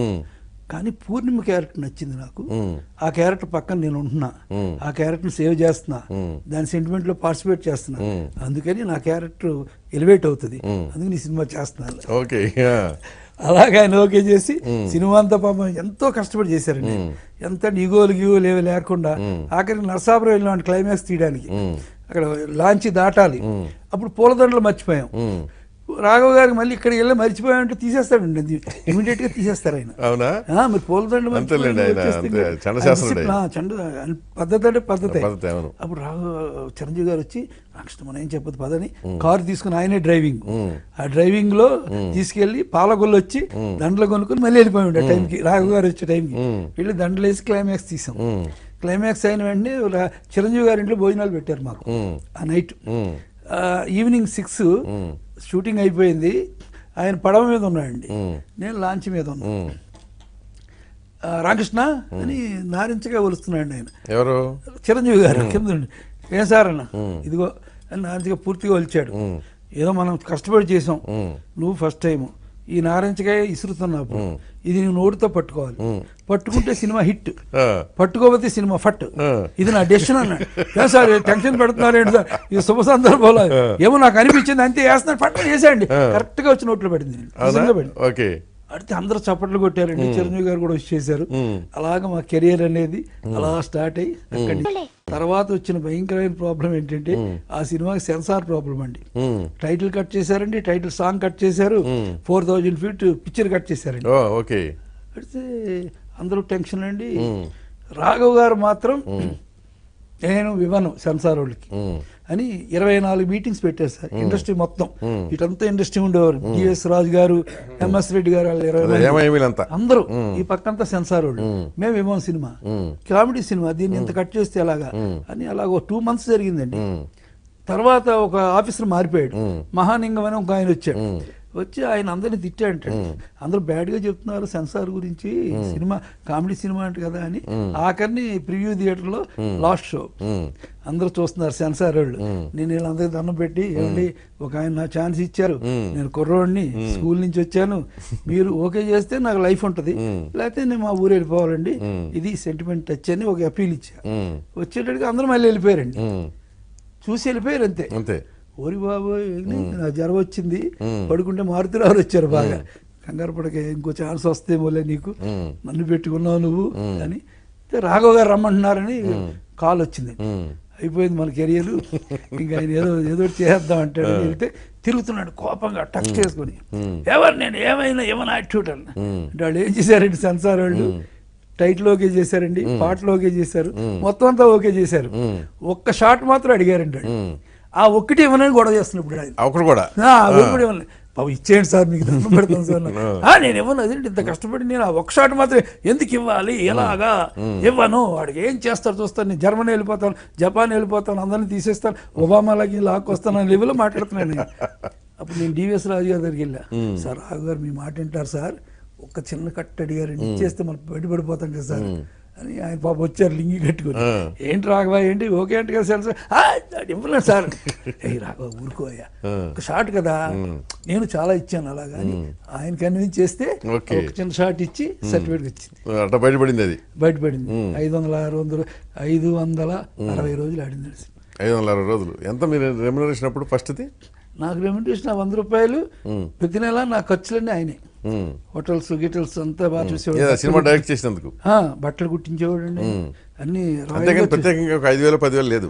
లేదు, ఖర్చులన్నీ ఆయనే కదండి. అదే. కానీ ఆ రోజు మీరు చిరంజీవి ఎంత మెగాస్టార్ అవుతారని ఎక్స్పెక్ట్ చేశారు అసలు? నాకు చిరంజీవి గారి మీద ఒక నమ్మకం మాత్రం ఉండేది సార్. స్ట్రగుల్, మనిషి స్ట్రగుల్ ఉండదు, ఇగో లేదు మనిషికి, భయం అండి మనిషి, కెరియర్ మీద భయం. ఏమవుతుంది ఏంటి, ఎలా అవుతాను నేను, ఇలా చెప్తానా, అందరూ ఒప్పుకుంటారా, ఎవరు వచ్చారు, అహం లేకపోవటం, ఎవరు వచ్చారు నాకు 2 లక్షలు ఇస్తానంటున్నారు, అటు డబ్బులు వస్తాయా, ఈ భయం ఉండేది. ఆ భయం ఎప్పటికీ మనిషికి మంచిదండి, జాగ్రత్తగా నడిపిస్తుంది. కెరియర్ లేకపోవడం అనేది నమ్మకం. చిరంజీవి గారు డెఫినెట్గా పర్సనాలిటీ మంచిదండి, నేటివిటీ పర్సనాలిటీ. అంటే మాస్ వాళ్ళకి ఎవరికి నేటివిటీ పర్సనాలిటీ ఉండదండి, ఆయనకి మాస్ నేటివిటీ పర్సనాలిటీ. అందుకని తప్పకుండా నాకు అప్పుడే మా కారులో వెళ్తుండగా మా షూటింగ్ జరిగేటప్పుడే ఆయన ఖైదీ కథ టేప్ వినిపించేవాడు. నాకు చెప్పారు చూడండి విని ఎలా ఉంది రామకృష్ణ అని, బాగుంది సార్ ఇది మాస్గా. దాని తర్వాత మాస్ కోదండరామరెడ్డి గారు. ఓకే. సో మీకు తర్వాత తరంగిణి మళ్ళీ తీశారుగా? తర్వాత ఒప్పుకున్నాడు ఆయన. హిట్ అయ్యాక తరంగిణి సేమ్ ఆ కాస్టింగ్, సుమను, భానుచందర్, శ్యామలా గౌరి. రావు గారు ఎప్పుడేమో అబ్జెక్ట్ చేయలేదండి. త్వరగా ముందు అది త్వరగా తీయాలని గొడవ అండి. ఇలాంటప్పుడు మారుతిరావు మీద గొడవ వచ్చింది, ఎందుకంటే ఫస్ట్ పిక్చర్ హిట్ అయింది. వాళ్ళ రేడియో వాళ్ళందరూ కూడా ఆయన మీద కంప్లైంట్ చేశారు. అప్పుడప్పుడు రిజైన్ చేస్తాననేవాడు ఆయన, వద్దని సినిమాని నమ్ముకోకూడదు, మనం ఇలా ఉండకూడదు, తర్వాత చెదురుగానే అనేవాడిని. మేము తరంగిణి తీసేటప్పుడు ఆయన మీద కంప్లైంట్ వచ్చింది, అప్పుడు రిజైన్ చేశారు ఆయన ఇంట్లో. ఆయన అలా తరంగిణి తీసి అది 1 year ఆడింది. అది సూపర్గా, అది మంచి పేరు వచ్చింది అంతే. మధ్యలో గ్యాప్ వచ్చింది కదా మీకు, ఇంట్లో రామయ్యకి, వీధిలో కృష్ణకి, తరంగిణికి మధ్యలో అవకాశాలు రాలేదు కదా? అవకాశాలు ఏమి రాలేదు. గురుపాదం గారని మాత్రం 5,000 అడ్వాన్స్ ఇచ్చాడు ఒక ఆయన, బాగా గుర్తు నాకు. సినిమా కథ వాళ్ళు ఎవరు ఇవ్వలే. అది తరంగిణి హిట్ అయిన తర్వాత అప్పుడు పెద్ద పెద్ద కంపెనీలు వచ్చినాయండి, రెస్పాన్సిబిలిటీగా చేశారు. అప్పటి నుంచి వెనక్కి తిరిగి చూసుకోవాలి. తర్వాత థర్డ్ పిక్చర్ మళ్ళీ చిరంజీవి గారితో ఆలయ శిఖరం చేసాం ఆర్వోలో, అది కూడా 150 days ఆడిందండి. 3 మంచి కెరీర్ స్టార్టింగ్ గా ఉన్నాయని అద్భుతంగా మొదలైంది. అయిన తర్వాత దాని తర్వాత చిరంజీవి గారితో ఒక పెద్ద బ్యానర్, త్రివిక్రమ గారి బ్యానర్ అండి, అది గూఢచారి నెంబర్ 1 చేయాల్సి వచ్చింది. అది మనం డిఫరెంట్గా చేద్దాం, మాస్గా ఉండాలని నేను సత్యానంద్ గారు కూర్చొని అది 10 days రాసామంట కదా. త్రివిక్రమ గారికి వినిపించాం. వినిపిస్తే ఆయన ఒక మాట చెప్పాడు, అది రామకృష్ణ ఈ సినిమా నువ్వు మాస్ అనుకోకుండా తరంగిణి తీసావు కదా, క్లోజ్ గా అలా తీయాలనేవాడు. మనకు కూడా ఒక టేకింగ్ అనేది వచ్చింది ప్రొడ్యూసర్లో అని. అది 30-40 రోజుల్లో తీసామండి ఆ సినిమా. అప్పుడు మా గ్రాఫిక్స్ ఏమి లేవండి, మేము మాన్యువల్ గ్రాఫిక్స్ ఏకనాథ్తో పెట్టి తీసాం. అది కూడా సూపర్గా ఉంటుంది ఆ సినిమా, నాకు నచ్చింది ఆ సినిమా మాస్లో. అలా కెరియర్ అనేది మెల్లిమెల్లిగా జాయిన్ అయితే వచ్చిందండి. నా కెరియర్కి ఎక్కువ నా టాలెంట్ తర్వాత ఇష్టం, హెల్ప్స్ ఎక్కువ అండి. చాలా మంచి ప్రొడ్యూసర్లు, మంచి వాళ్ళు, మంచి ఫ్రెండ్స్, అదృష్టం కూడా కలిసి వచ్చింది. అందుకని నాకు చాలా మంది ఎవరు కూడా మిమ్మల్ని కాదలేదు కదా. ఎందుకంటే నాకు తెలిసిన తెలివైన వాళ్ళు చాలా మంది ఉండేవారు సార్. వాళ్ళందరూ ఏంటి ఇంత బాగా చెప్తున్నారు ఏంటంటే వాళ్ళకి ఆ హెల్ప్ రాలేదు. గురువు గారు కంకణం కట్టడం, రాఘవ్ గారి కెరియర్, ఈ రెండు బాగానే హెల్ప్ అయినాయి. జనరల్ గా గురుభక్తి చాలా మందికి ఉంటుంది కానీ తర్వాత సరే అది ఎదిగే కొద్దీ అది తగ్గుతూ ఉంటుంది. మీరు దాసరి విషయంలో మీరు మోహన్ బాబు ఎక్కడ దొరికినా వదలకుండా పొగుడుతూ ఉంటారు ఆయన్ని. ఎందుకు అంత అటాచ్మెంట్? మా కెరియర్లో ఆయన చేసిన హెల్ప్, ఆయన స్పాను మర్చిపోలేదండి. ఇప్పుడు ఎవరు పాలకొల్లో ఎక్కడో ఉండే కుర్రోడికి ఆయన వచ్చి తీసుకొచ్చి ఆయన దగ్గర చేర్చుకొని ఆయనకి అంతమంది ప్రొడ్యూసర్లు ఛాన్స్ చేసి ఆయనకి ఛాన్స్ ఇచ్చిన రాఘవ్ గారే నాకు పరిచయం అయ్యేలా చేసి నాకు కెరియర్ వచ్చేలా చేస్తే ఇది సామాన్యులు ఎవరికి చేసే పని కాదు. ఇది ఓన్లీ దాసరి గారి వల్లే జరిగింది నాకు, గురుగారి వల్లే. అందులో గురుగారు ఎప్పుడు మన దగ్గరగా ఉంచుకునేవారండి. ఏదో రాసినట్టు గవ చెప్తే రాసి ఆయనకి ఇమీడియట్గా ఇచ్చేయడం, ఆ వర్క్ అంతా బాగా నేర్పారండి. ఆయన నేర్పి ఎలా ఉండాలో నేర్పారండి ఆయన. సో మీరు మీ మొదటి సినిమా హిట్ అయినాక దాసరి గారు మీ గురువు గారి దగ్గర నుంచి వచ్చిన కాంప్లిమెంట్ ఏంటి? ఆయన ఫంక్షన్కి వచ్చారు కదండి, రాఘు గారు కారు ఇస్తా అన్నారు కదా, ఆయన గురుగారికి కారు ఇచ్చారు, నాకు కారు ఇచ్చారు 606. ఇప్పటికీ అదేనండి నాకు నెంబరు 606. ఆ ఫంక్షన్కి వచ్చారు గురుగారు, వచ్చి ఫంక్షన్లో బాగా మాట్లాడారు. వచ్చి రామకృష్ణ తప్పకుండా ఇంత గొప్పవాడు అవుతాడు అనుకున్నాను, నా పేరు నిలబెడతాడు అనుకున్నాను, నా పేరు నిలబెట్టాడని మాట్లాడారు. అదే మాట మొన్న కూడా మాట్లాడారు, రామకృష్ణ నా పేరు నిలబెట్టారని. అందుకని మా గురువు గారిని మించిన శిష్యులు మేము అక్కర్లేదండి, ఆయన తగ్గ శిష్యులు అయితే చాలు. అంతే, గురువుని మించిన శిష్యులు కాదు, అక్కర్లేదు, చాలండి. దాసరి గారి కెరీర్ అనేది ఇస్ ఎ పీక్ అని నాకు తెలిసింది. ఎందుకంటే అన్ని విధాలా ఆయన దగ్గర స్ట్రాంగ్ పాయింట్స్ ఉన్నాయండి. పర్వతానికి ఒకే శిఖరం ఉంటది, ఆయన శిఖరాలు అన్ని శిఖరాలే. అంటే మేము గురువు గారిని మనసారా నమ్ముతాం. అదేలేండి, అదే అర్థమైంది. లేకపోతే అంత మా ఫాదర్ లా నమ్ముతాం. ఫీల్ అయ్యి మీరు చెప్తున్నారు, మరి నటించడం కాదు కదా. సో మరి పెళ్ళి ఎప్పుడు చేసుకున్నారు? నేను పెళ్ళి ఆ రంగుల పులి అనే సినిమా జరుగుతుందండి. రంగుల పులి అనే సినిమాలో మా మిస్సెస్ అందులో హీరోయిన్, ఒక క్యారెక్టర్ మారుతిరావు గారి కూతురి క్యారెక్టర్. అవునా? ఓకే, ఆవిడ ఆర్టిస్టా? ఆర్టిస్ట్, చిన్న చిన్న క్యారెక్టర్లు వేసేది. వాళ్ళ ఫ్యామిలీ ఇక్కడే ఉండేవారు. చెన్నైలోనా? ఎక్కడ ఉండేవాళ్ళు? చెన్నైలోనే ఇదంతా. అయితే అందులో వేసింది ఆ అమ్మాయి. వేసినప్పుడు షూటింగ్ లో మారుతిరావు కూతురు ఆయన పక్కన కూర్చున్నది, నేను వెళ్ళి మాట్లాడుతుండేవాడిని. మరి సెంటిమెంట్ గా మాట్లాడుతుండేది ఆ అమ్మాయి. అదుగా నాకు ఎప్పుడు మటన్ అంటే ఇష్టం, నిన్న మా వాళ్ళు మటన్ ఇవ్వలేదు, ఇలా చిన్న చిన్న కంప్లైంట్ చేసేది.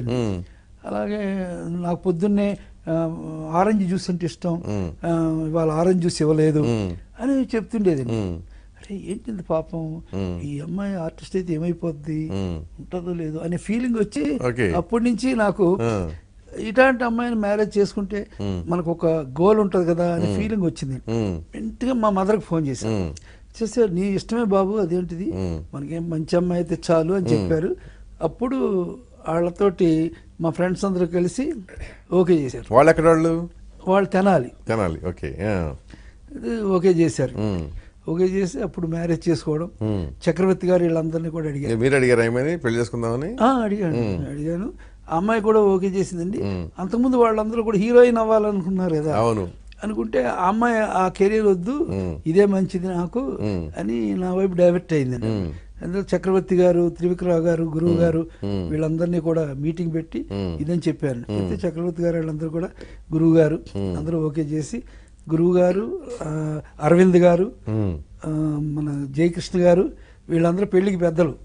నా పెళ్లి శుభలాగలు ఇవ్వడం నాకు రాదండి అంటే వాళ్ళే డిస్ట్రిబ్యూషన్ అంతా చేసి మ్యారేజ్ చేశారు. కానీ ఇప్పటికి మాత్రం నా ఫ్రిడ్జ్ లో ఆరెంజ్ మాత్రం కంప్లీట్ గా ఉండాలి. బాగా పడిపోయింది. అందుకని I'm enjoying it sir, I'm enjoying your career. ఇంత కెరియర్ వచ్చినందుకు ఒకసారి అమ్మాయి కానీ ఆర్టిస్ట్ అయితే నా కెరియర్, నా పిల్లలు వీళ్ళందరూ ఏంటి అనే ఫీలింగ్ వస్తుంది.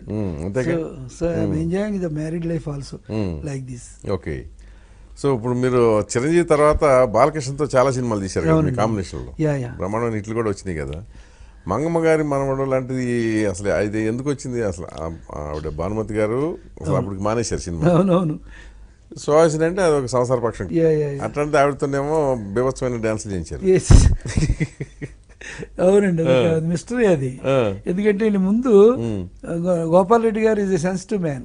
అంటే ఆయన ఏదైనా టెన్షన్ వచ్చిందంటే టాబ్లెట్ వేసుకుంటారు. ఆయన అంత సెన్సిటివ్. ఆయన బీపీ టాబ్లెట్ వేసుకుంటారు. 5 mg ఏదో ఉండేది, నేను వద్దన్నా అయ్యేవారు కాదు ఆయన. అలాంటి ఆయన ముక్కుపడక హిట్ అయింది బాగా. ముక్కుపడక ఒక టెన్షన్ ఏంటంటే అందులో సుమన్ ఫస్ట్ హీరో, తను భానుచంద్ర కింద మార్చాను నేను. అందుకని డేట్లు లేక అది అతను పెట్టడం మీదే నాకు టెన్షన్ అయింది. నాకు ఈయనతోటి ఆడిపెట్టు ఎలా అది పెద్ద హిట్ అయింది. హిట్ అయి నాకు సిల్వర్ జూబ్లీ షీల్డ్ ఇచ్చారండి. షీల్డ్ ఇచ్చినప్పుడు చెప్పాను, గోపాల్ రెడ్డి గారు షీల్డ్ ఇస్తున్నారు, ఇప్పుడైనా ఒప్పుకోండి సార్, మన సినిమాలో భానుచంద్ర ఓకే అని. ఆడు కాకపోతే ఇంకా ఆడేది కదా అనేవాడు. తర్వాత ఆయనతో సినిమాలు తీశారనుకోండి. దీని తర్వాత నేను ఫ్లైట్లో వెళ్తుండగా రామకృష్ణ ఒక సినిమా చూసాను తమిళ్లో, నేను అలాంటి సినిమా అయితే బాగుంటుందని ఆ సినిమా కథ చెప్పారండి. అయితే అమ్మో ఇది బాగుంటుందండి మనకి, ఆ టైపు ఇలాంటిది బాగుంటుందా మనకి, బాగుంటుంది నువ్వు చూడు, నువ్వైతే బ్రహ్మాండం ఉంటుంది అని ఆలోచించి నైట్ దిగి నేను అప్పుడు హైదరాబాద్ వచ్చిన నైట్ హైదరాబాద్ హోటల్లో నైట్ అది వర్క్ వచ్చేసి ఇలా అయితే వినిపిస్తా అంటే బాగుంది ఇది, ఓకే మన బాలయ్యకి పెడదాం అని మేము లక్ష్మీ పిల్లస్ లింగమూర్తి గారి దగ్గరికి వెళ్ళాం. సార్ ఇది సార్ అన్ని గోపాల్ రెడ్డి గారు చెప్పారు, ఎందుకు మీరు చిన్న చిన్న సినిమాలు బాగా తీశారు కదా, మొక్కుపొడకయ్యి మరి ఎందుకు పెద్ద హీరోని పెట్టుకుంటున్నారు మీరు? బాలయ్య అప్పుడు పెద్ద హీరో కాకపోయినా పెద్ద ఫ్యామిలీ నుంచి వచ్చిన స్టార్ కదా అన్నారు. లేదు సార్ ఇలా అయితే బాగుంటుంది సార్, ఈ కథకి అతనైతే బాగుంటుంది. ఇంకొకటి చెప్తున్నాం సార్, ఇప్పుడే చెప్తున్నాను, గోపాల్ రెడ్డి గారు కూడా చెప్పలేదు, మా అమ్మ క్యారెక్టర్ భానుమతి గారు అయితే బాగుంటుంది అంటే, గోపాల్ రెడ్డి నాకు చెప్పకుండా ఎందుకు చెప్పేసావు లింగమూర్తి గారికి, ఆవిడైతే టెన్షన్ అంటే కదా ఆవిడ, అమ్మ బాబాయ్ ఇదేంటి రామకృష్ణ కూడా రెడ్డి గారు ఉన్నాడు సార్ అని ఆయన అన్నారు. భానుమతి గారిని పెడితే ఓకే, అయినా ఇంత కాస్ట్లీ పిక్చర్ ఎందుకు రెడ్డి నీకు అని గొడవ చేశారు. పర్లేదు సార్ మనం తక్కువలో తీద్దాం సార్ అని చేసి ఇమీడియట్ దిగి మద్రాసు వచ్చాం. వచ్చిన వెంటనే భానుమతి గారికి ఫోన్ చేసి ఆవిడ ఇంటికి వెళ్ళాం.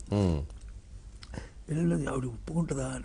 వెళ్ళిన వెంటనే ఆవిడ ఎవరాడు అని పెద్ద కేకేసింది. ఆవిడ బాబు చూడు ఆవిడ కేక చూసా, రామకృష్ణ ఎంతలా ఉంది అని. సార్ ఆవిడ స్టార్ సార్, మీరు ఊరుకోండి, మా అమ్మ క్యారెక్టర్ కదా అలా అనుకోండి మీరు అని లోపలికి వెళ్ళాం. నమస్కారం అమ్మ, నేను కోడి రామకృష్ణ. విన్నానయ్యా ఈయన గోపాల్ రెడ్డి గారు అమ్మ, ఈయన సినిమా తీస్తున్నారు, బాలకృష్ణ హీరో, మీరు ఆవిడికి మా అమ్మ బాలయ్యకి. అవునా ఓకే బాగానే ఉంటుంది బాలయ్య, వాళ్ళ ఫాదర్ కూడా నేనే బ్లెస్ చేశాలే అని శివబాబు ఆవిడ లెవెల్లో ఆవిడ చెప్పింది. కానీ ఒకటి చెప్తున్నా అమ్మ, మీరేమనుకోకండి, రెడ్డి గారు ఇప్పటికీ వణుకుతున్నా అండి, ఇంకా చూడండి వణుకు అవ్వలేదు, మిమ్మల్ని పెట్టుకుంటే సినిమా అవ్వదని, మీరు యారగెంట్ అని మీరు ఎలా పిలుస్తారు చెప్పేశాను నేను. లేదురా నేను అసలు అలా కానే కాదురా రామకృష్ణ, అందరూ అలా అనుకుంటారు.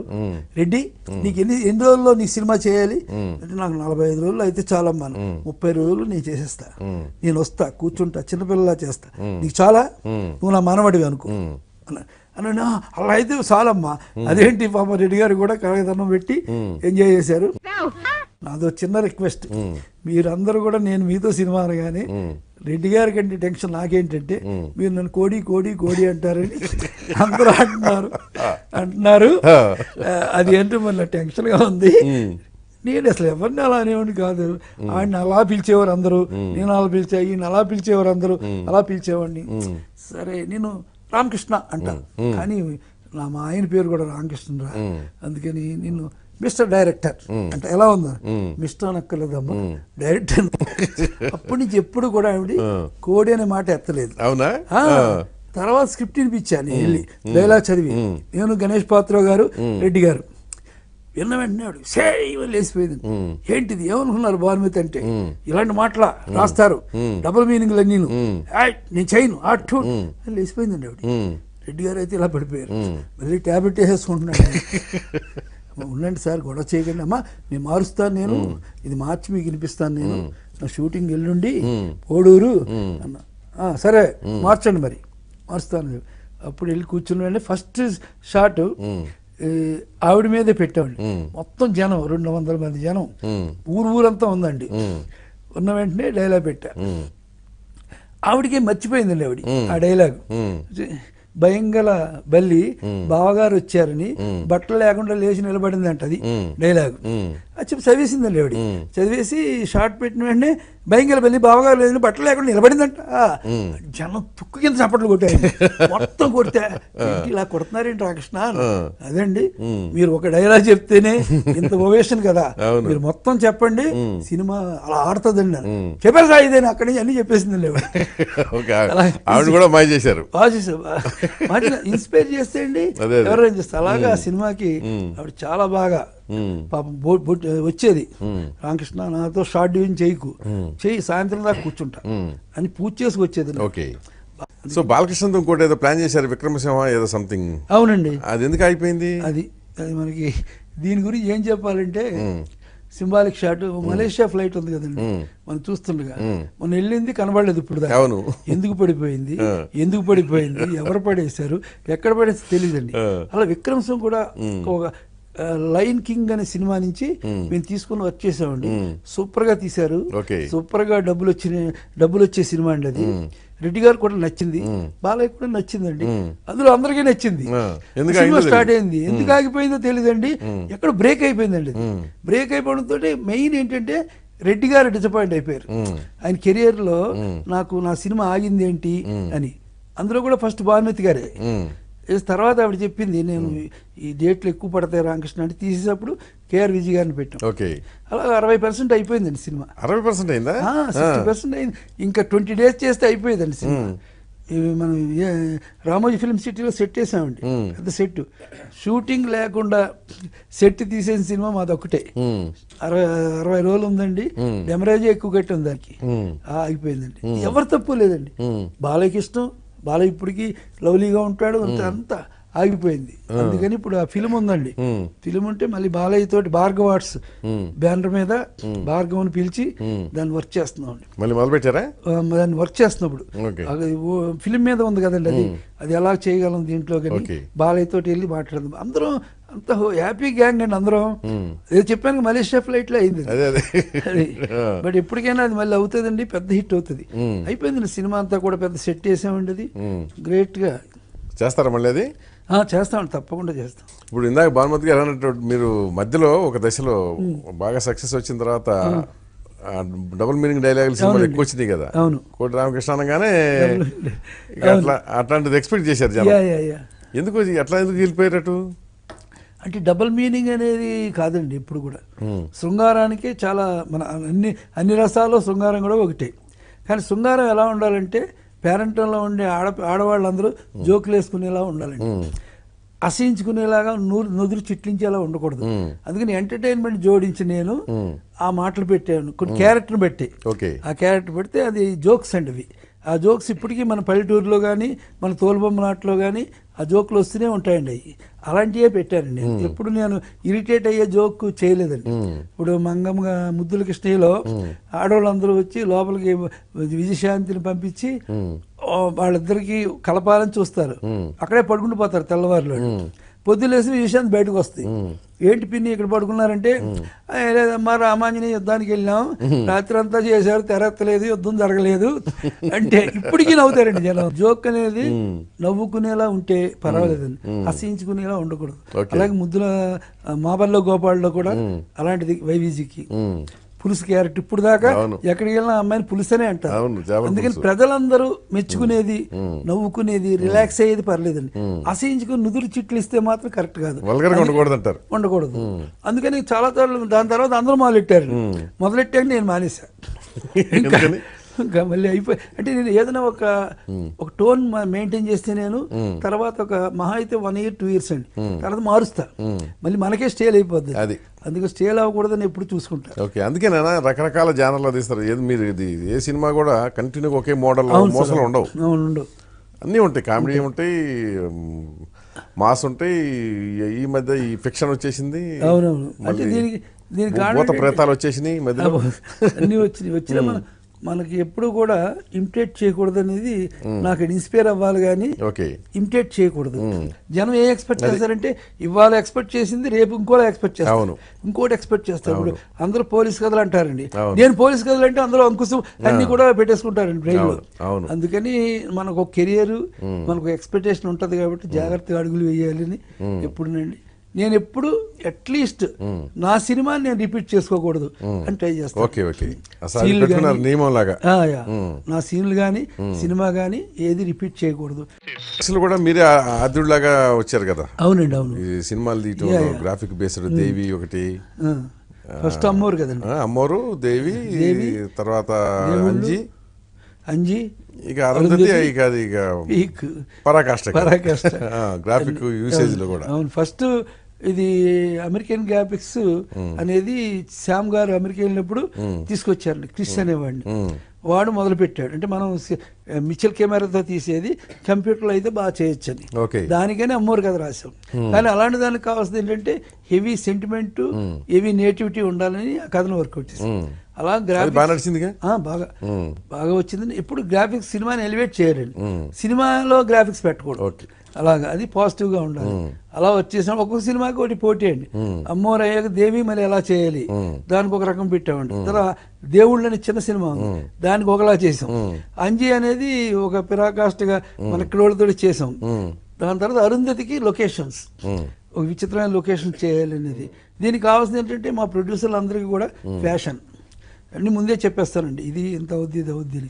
వాళ్ళకి అవగాహన ఉన్న వాళ్ళందరూ కూడా వాళ్ళు ఫాలో అవుతారు. అవగాహన నేను నేర్చుకొస్తే అప్పటికి అంతగా ఊరు పేరు లేని హీరోయిన్ ఈవిడ అనుష్క, అట్లాగే విలన్ సోను సూద్, అతను కూడా పెద్ద పాపులర్ కాదు అప్పటికి. వాళ్ళిద్దరిని పెట్టాలని ఎందుకు అనుకున్నారు అసలు? అసలు ఫస్ట్ వాళ్ళిద్దరు బొమ్మలు చూసామండి. చూసినది శ్యామ్ గారు వెళ్ళి అనుష్క బొమ్మ తీసుకొచ్చారు. తీసుకొస్తే ఒక కాస్ట్యూమ్ ఆవిడ చేత వేయించామండి. వేయించిన తర్వాత ఆ అమ్మాయి కళ్ళు, హైటు ఆ కథకి సరిపోతాయి అనేది అనిపించింది. అలాగే ఒక విలన్ కావాలండి. ఈ విలనే పెద్ద కాంప్లికేషన్ క్యారెక్టర్. ఎందుకంటే వాడు ఎంత క్రూయల్ విలన్ అయినా ఒక రాజవంశానికి సంబంధించిన వాడు అండి. వాడు హైటు అది అలా ఉండాలి. అందుకని నేను ఒక ఇద్దరు ముగ్గురు విలన్లు చూపించి సోన్ సూన్ కూడా చూపించా శ్యామ్కి. ఇలా ఇదంటే ఎందుకు అంత బాగాలేదే అని ఓ సినిమా చూసి డిసప్పాయింట్ అయ్యాడు. తర్వాత అందులో డ్రైవర్ క్యారెక్టర్ వేసాడు కదా మనోడు అరవింద్, అతని కోసమని ఓ సినిమా చూపించా. చూపిస్తే అతను చూసి ఇతను ఎవడో పీట మీద కూర్చున్నాడే, ఈడు బాగున్నాడు కదా డైరెక్టర్ గారు అన్నాడు శ్యామ్. మరి ఈడే కదా సోన్సు, అప్పుడు అలా ఉన్నాడు, ఇప్పుడు బాగున్నాడు సార్ ఈడు. పాపం ఆడి క్యారెక్టర్ పోయింది. అప్పుడు అందుకని సోన్సు సెలెక్ట్ చేసాం, అతనికి ఆ డ్రైవర్ క్యారెక్టర్ ఇచ్చాం తర్వాత. అందుకని అలాగే షిండేకి రోజు గెటప్ వేసేవాడు, ముస్లిం ఇలా ఉండాలి, చాలా స్టైల్ చేసేవాడు, అతనికి డిఫరెంట్ గా ఉండాలి. 4వ రోజు కూడా వేసాడు గెటప్. వచ్చి డైరెక్టర్ గారు చిన్న విషయం అండి, ఏమనుకోరు కదా, మీరు మీకు ఫకీర్ కావాలి, నన్ను ఎందుకు ఇలా వేస్తున్నారు, ఫకీర్లా యాక్ట్ చేస్తారు సార్ మీకు ఎందుకు అని యాక్ట్ చేసి చూపించాడు. అలాగా ఆ క్యారెక్టర్ 3 క్యారెక్టర్ మధ్య వెళ్తుంది కదా. 3 క్యారెక్టర్లు మంచి అందరికీ కష్టమేనండి. ఎవరు డిస్కరేజ్ చేయలేదా వీళ్ళని పెట్టుకున్నందుకు, అనుష్క హీరోయిన్ గా పెట్టుకున్నందుకు? అప్పట్లో డిస్కరేజ్ చేస్తారు కదండి, ఎందుకంటే శ్యామ్ మీద అభిమానంతో. అంజి అంతకుముందు సినిమా దెబ్బతిని ఉన్నాడు కదా కాబట్టి అని చేసేవారు. కానీ ఫైట్ చేసి మేము, ఎందుకంటే అమ్మాయి మీద నమ్మకం, ఆ పర్సనాలిటీ మీద, ఆ పర్సనాలిటీ బాగుంటుంది కథకి, ఆ కథకి అని. కానీ ఆ అమ్మాయి కూడా మేము చెప్పాం, నీకు ఇది కెరియర్, మీ కెరియర్ కాదు మా కెరియర్, ప్రిస్టేజ్. అంటే అప్పటి నుంచి ఆవిడ 4 hours పడుతుందండి మేకప్. మార్నింగ్ 5కి వచ్చిందంటే వచ్చినప్పటి నుంచి కత్తి పట్టుకుంటది, కత్తి పట్టుకుని తిరుగుతుంటది అక్కడ సెట్ లో కూడా. చాలా సార్లు అన్కాన్షియస్ అయిపోయిందండి అమ్మాయి. ఆ ఎమోషన్ పెద్ద పెద్దగా అరిచి, అంటే అమ్మాయికి వాయిస్ మీద కొంచెం అపనమ్మకం తన మీద. అన్న నువ్వేం కంగారు పడు, నేను అరుస్తుంటా నీ పక్కని, నాతో పాటు అరు, నీకు అసలు వాయిస్ గురించి పెట్టుకోకు అని చేస్తే అలా చాలా సార్లు అన్కాన్షియస్ అయిపోయింది. భయపడిపోయాం మేము, ఏమైపోద్ది అంటే. అలా ఇన్వాల్వ్మెంట్ అండి. అలా సోన్సూకి పొద్దున్న 6ంటికి మేకప్ వేసామంటే 2ంటికి అవుతుంది అతనికి. 2ంటికి పడుకోబెడతాం, పడుకోబెడి ఒక లస్టర్ పెడతాం అతని మీద, నోట్లో ఏమో గాజు పెంకి పెడతాం, అదే సాయంత్రం దాకా అలాగే ఉండాలి. అలాగే చేశాడు. అలాగా అందరూ కూడా కష్టపడ్డారండి. ఎవరు కూడా, అందరికీ ఒక పట్టుదల ఉండేదండి. ఏంటంటే ఈ సినిమా పెద్ద హిట్ అవుతుంది, ఈ సినిమా సూపర్ గా ఉంటది అనేది అందరిలోనూ ఉండేది. అరుంధతి తోటి మీ మీద ఆ రకమైన గ్రాఫిక్ బేస్డ్ సినిమా ఎక్స్పెక్టేషన్ విపరీతంగా పెరిగి ఉంటుంది కదా. ఇప్పుడు నాగాభరణం కన్నడలో చేశారు కదా. కన్నడ అండి. ఎందుకని కన్నడలో మళ్ళీ తెలుగు వదిలేసి కన్నడకి వెళ్ళారు మీరు మధ్యలో? అది మా అక్కడ ఏంటి జయంతిలాల్ గాల గారని బొంబాయి అయిన ఆ ప్రొడ్యూసర్కి ఐశ్వర్యరాయ్ గారితో సినిమా తీయాలని ఆయన ప్లాన్ ఇప్పటికీ ఉందనుకోండి. దానికి కథ చెప్పాలని వెళ్ళా. దానికి అక్కడ ఈయన ఫ్రెండ్ సాజిత్ అనే ఆయనకి ఫ్రెండ్. అప్పుడు ఆ కథలు చెప్పడంలో నేను ఈ నాగాభరణం కథ కూడా ఒకసారి అన్న వెంటనే సాజిత్ గారికి అది నచ్చింది. నచ్చి తర్వాత ఇంటికి వెళ్ళాక ఆయన నా దగ్గరికి వచ్చారు. ఏమండి జయంతిలాల్ గారు ఇంకో 4 సినిమాలు ఉన్నాయి, ఆయన చేస్తుంటారు, ఈలోగా నేను పైకి రావాలనుకుంటున్నాను, నాకు ఒక సినిమా చేసి పెడతారా అడిగారు. అలాగే చేస్తానండి, దాని ఉంది. సాజిద్ గారు మంచివాడి మనిషి, మర్యాదస్తుడు.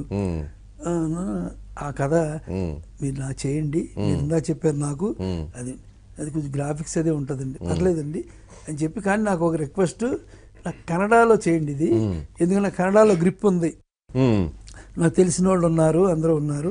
అక్కడ చేస్తే నేను తర్వాత నిలబడితే అన్నిటి భాషలో చేసుకుంటానండి అని చెప్పారు. అప్పటిదాకా ఆయన డబ్బింగ్ పిక్చర్స్ అన్నీ కూడా డిస్ట్రిబ్యూట్ చేసేవాడిని.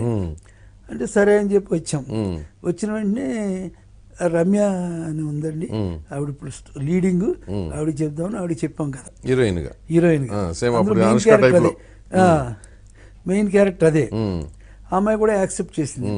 చేశాక అది మొదలుపెట్టాం. అది మొదలుపెట్టి ఒక నిష్టగా చేసామండి అది. ఎందుకంటే కొత్త ప్రొడ్యూసరు, కాస్ట్ పెరగకూడదు అని డే అండ్ నైట్ చేసాను. అందరినీ కూర్చోబెట్టి ఏరగంటగా మొత్తం యూనిట్ అందరూ టెన్షన్ పడిపోయారండి. అంటే ఎలా చేయాల్సిందే, పొద్దున 6కి రావాలి, చేయాలి, పొద్దున మళ్ళీ వచ్చేయాలి అని ఇలా చేసేసాం సినిమా అంతా. చేశాక నాకు విష్ణువర్ధన్ ఫ్రెండ్ బాగా, ఆయనతో సినిమా తీయాలని ఎప్పటి నుంచో అనుకుంటున్నాను. అనుకున్న వెంటనే వెళ్ళా ఇంటికి, విష్ణువర్ధన్ గారి దగ్గరికి కథ చెప్పా. బాగుంది రామకృష్ణ, చేద్దాం, మనం 2 months డేట్స్ ఇస్తా అన్నారు. అవును సార్, రెడీ అయితే నేను రెడీ చేసుకుంటున్నా, ఇదే నేను తెలుగులో కూడా తీస్తాను సార్ అన్న. చెయ్యి, నువ్వు ఇష్టం, వేరే కథ అది అన్న. వెంటనే సరే అని చెప్పితే నేను ఆయన ఓకే చేసి నేను బ్యాంకాక్ వెళ్ళా షూటింగ్కి. వెళ్ళొచ్చేలా చనిపోయారు ఆయన. టీవీలో కూడా రాలేదండి అది నాకు. ఆయన ఓవేషన్ అంతా వచ్చేసింది, డిసప్పాయింట్ అయిపోయారు. ఈ కథ అంతా అయింది కదా. ఈ కథలో ఆఖరి స్నేక్ అనేది ఎమోషనల్ క్యారెక్టర్, అది ఆఖరిని డిసప్పాయింట్ అవుతుంది ఇంకో స్నేక్తో, బిహేవియర్ పోద్ది. అప్పుడు శివుడు వచ్చి దానికి కొత్త పవర్ ఇస్తాడు, ఇస్తే ఒక క్యారెక్టర్ రావాలనేది నా కథ. అప్పుడు షాజిద్ గారు నన్ను పిలిచారు. ఏమంటే మీకు విష్ణువర్ధన్ అంటే చాలా స్నేహితులు, ఆయనతో సినిమా తీయాలనుకుంటున్నారు కదా, ఆ లాస్ట్లో క్లైమాక్స్లో క్యారెక్టర్ వస్తుందని చెప్పారు కదా, మీరు విష్ణువర్ధన్ పెడదామండి అన్నారు. నాకు ఎందుకో ఈయన నేలకొలం చేస్తున్నారు. ఏ సరే, నేను నేలకొలం చేయట్లేదండి, నేను మకుట అనే వాళ్ళతో పెడుతున్నాను గ్రాఫిక్స్, వాళ్ళతో మాట్లాడాను, వాడికి ఒక కొత్త టెక్నిక్ వచ్చిందంట, మనిషిని యాజ్ ఈజ్ గా ప్రజెంట్ చేస్తారంట. అందుకని విష్ణువర్ధనే వస్తే ప్రజెంట్ చేస్తే కన్నడలో బాగుంటది, వెరైటీగా ఉంటది. తీసుకొస్తున్నాం, అందులోకి మీకు కూడా ఆయనతో చేయాలని ఒక అంబిషన్ ఉంది కదా, ఆ కోరిక తీరుతాను అంటే ఓకే అండి, దాని గురించి నాకేం బాధ లేదు, బట్ చాలా కాస్ట్లీ అవుతుంది, టైం అవుతుంది. ఏదైనా సాజిద్ సినిమా తీసేది ఎందుకంటే డబ్బు కోసం కాదు సార్, అందరూ చెప్పుకోవాలి సార్ బాగా తీసాడని. జయంతిలాల్ గాడా గారి దగ్గర కదా నేను, ఆయన కూడా చెప్పుకోవాలి, బొంబాయి అంతా చెప్పుకోవాలి. చేస్తాను సార్ నేను, అది నాకు వదిలేయండి, మీరు సినిమా చేయండి అని చెప్పి. అలాగే చాలా టైం తీసుకొని విష్ణువర్ధన్ చేశారు. ఇప్పుడు సంచలనంగా కన్నడ అంతా విష్ణువర్ధనే వచ్చేసాడని ఒక ఓవేషన్ స్టార్ట్ అయిపోయింది. మీ అందరి బ్లెస్సింగ్స్, ఇలాంటి అందరి బ్లెస్సింగ్ తోటి ఆ సినిమా కూడా పెద్ద హిట్ అవ్వాలండి. అవుతుందని కోరుకుందాం. అవ్వాలి సార్ అది. సో మీరు నటులుగా ఎందుకు కొనసాగలేకపోయారు?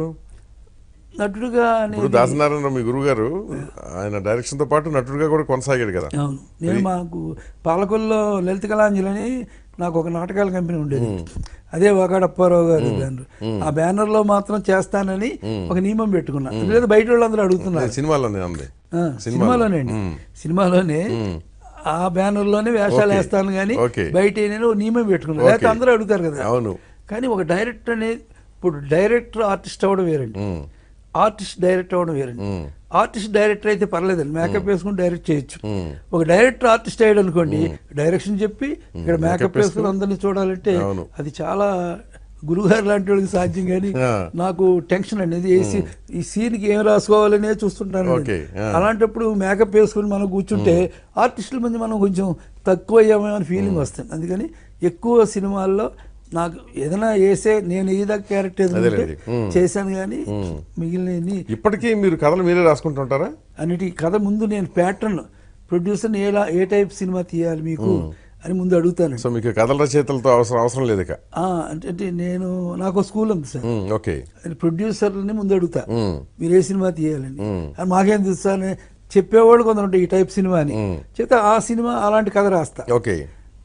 ఒక ప్రొడ్యూసర్ అంటే లేదు సార్ మీకెందుకు సార్, మాకేం కథ తెలుసు, మీరు రాస్తారని నేను చేయను, నాకు ఏదో ఒకటి చెప్పాలి, మీరు నాకు రాదు కదా సార్ కథ, రాకపోయినా నేను చేయను మీకు కథ చెప్పకపోతే అని పెట్టేస్తా.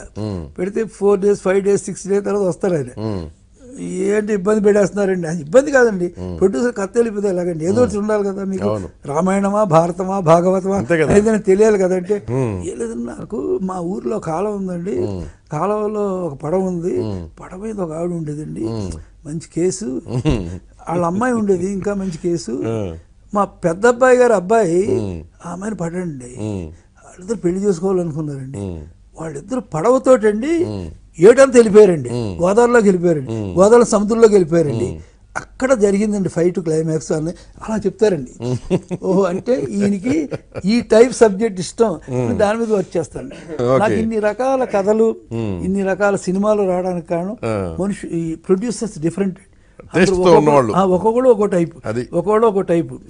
వాళ్ళకి నచ్చితే అభిరుచి అడుగుతారు, అభిరుచి నాకు నచ్చితే కొన్ని నేను నాకు నచ్చిన కొందరు అందరు ప్రొడ్యూసర్లకు చెప్తా, అందరూ యాక్సెప్ట్ చేయరండి, ఇది వద్దులేండి ఇది వద్దులేండి అంటారు, ఇంకోటి పెడతా.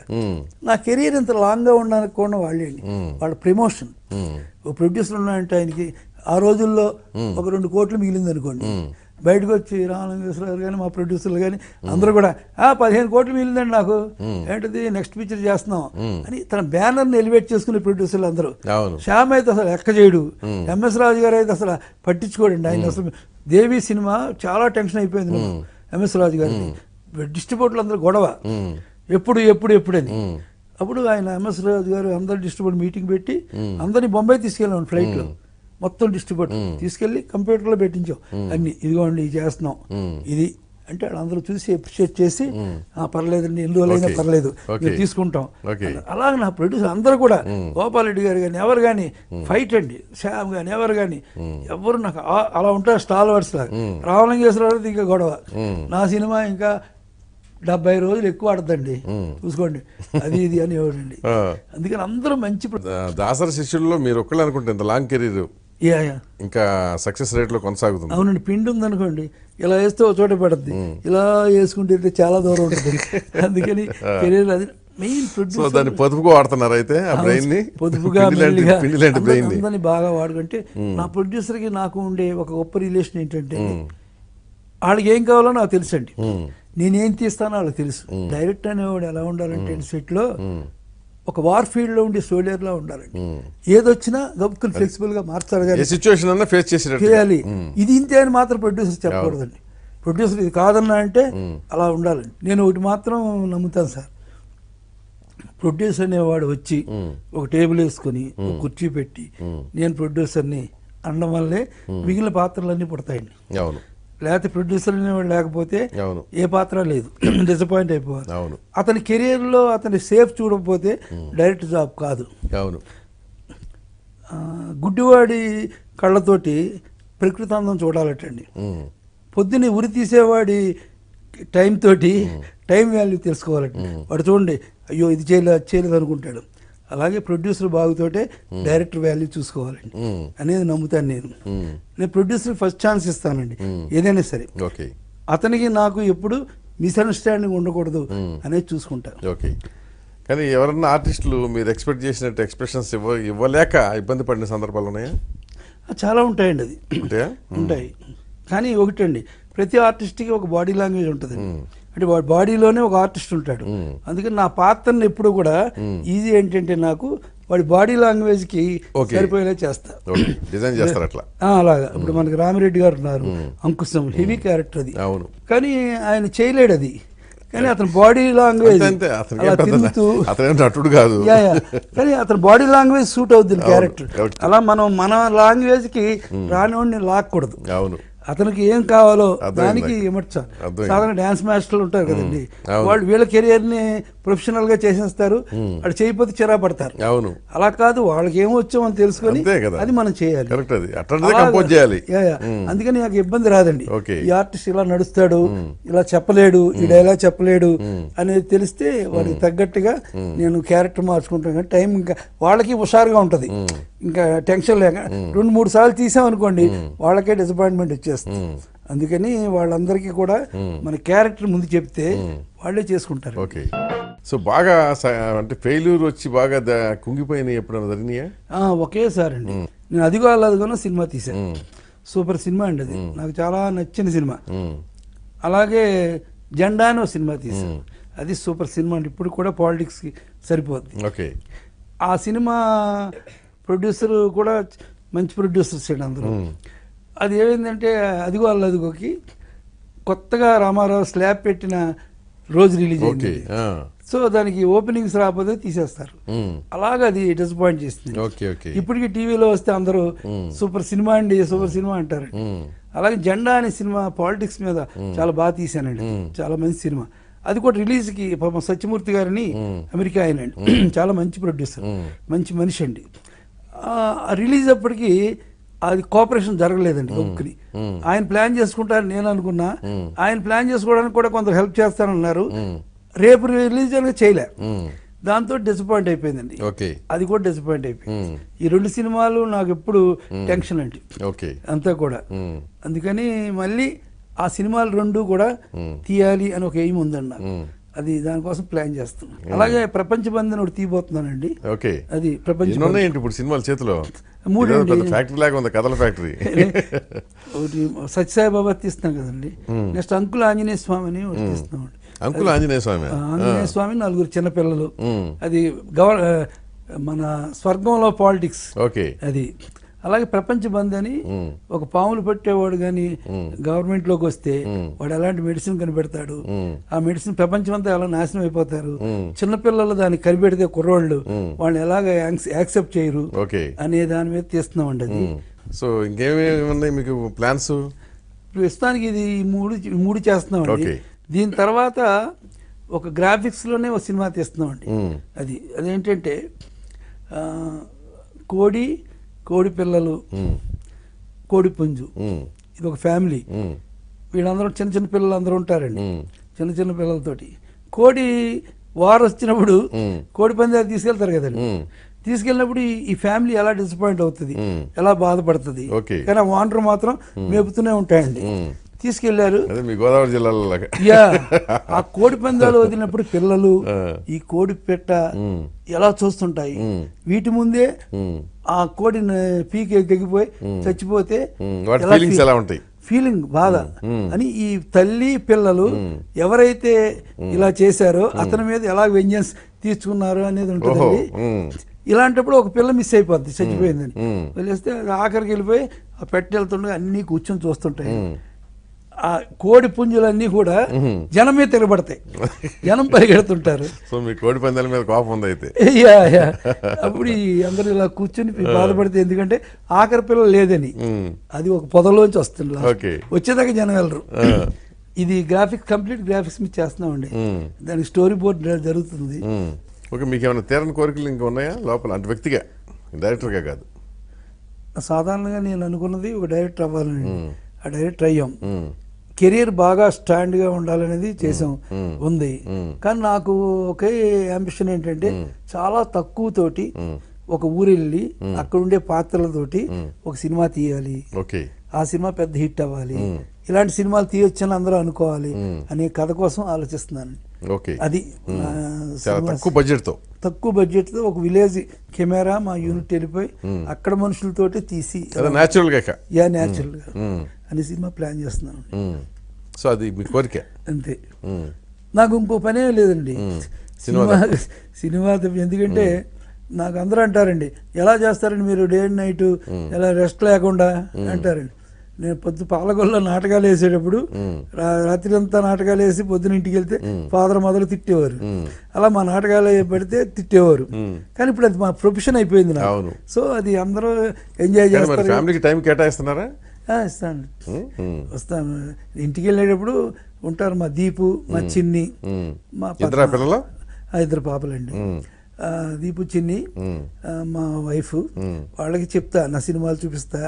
నా సినిమా చూపించిన వెంటనే ఇప్పుడు దాకా ఈ మొత్తంలో నా సినిమాలు నచ్చని వాళ్ళు ఎవరు ఉన్నారంటే మా ఫ్యామిలీ. అంతేనా? అంతే. ఇద్దరు పిల్లలకి, దీపుకి కానీ చిన్నికి కానీ. మా ఆవిడ మొహమాటంగా ఉంటుంది కానీ చాలే ఇంకా డాడీ అది ఇది అని అంటారు. ఏంటి నా సినిమా కొంచెమైనా బాగాలేదా? బాగుంటుంది, ఇంకా మీరు ఇంకా అలా చెప్పుకోవాలి కదా, ఏం పెద్ద దీనికి డిసప్పాయింట్ అయిపోతున్నారు మీరు అంటే. నాకు మళ్ళీ పాత సినిమాలు ఉంటాయి కదా, అది బాగుంది అంటారు. ఇది ఒప్పుకోవడానికి టెన్షన్ అండి. ఈవెన్ అరుంధతి కూడా బాగానే ఉంది, భయం వేసింది మాకు. భయం వేస్తే అలాగా అనేస్తారు. లోపల ఉన్న ఏదవుతున్నారు పిల్లలు? ఒక MBA చిన్న పాప అండి, పెద్ద పాప మ్యారేజ్ అయిపోయింది బెంగళూరు. అప్పుడు మన స్టీవెన్ స్పిల్బర్గ్ ఇంటర్వ్యూ ఇచ్చాడు. ఆయన ఇంగ్లీష్లో చెప్తా అంతా, ఈ ప్రపంచంలో నా సినిమాలు నచ్చని ఓన్లీ మా ఫ్యామిలీ మెంబర్స్ అని చెప్పాడు. అంటే వాళ్ళకి మనం డిగ్రేడ్ చేయాలని కాదండి, ఇంకా ఉండాలని. అంటే మా డాడీ సినిమా ఇంకా బాగుండాలి, అందరికంటే చెప్పుకోవాలి అని ఒక పాజిటివ్ యాంగిల్లోనే. అట్లాగే ఉంటుందండి. అలాగండి. ఓకే. సో ఇందాక మీరు అన్నట్టు ఒక ఊరికి వెళ్ళి ఒక చిన్న బడ్జెట్తో ఒక మంచి సినిమా తీయాలని మీకు కోరిక మిగిలి ఉంది కదా, ఆ కోరిక సక్సెస్ఫుల్ కావాలని కోరుకుంటూ థ్యాంక్ యూ వెరీ మచ్ అండి.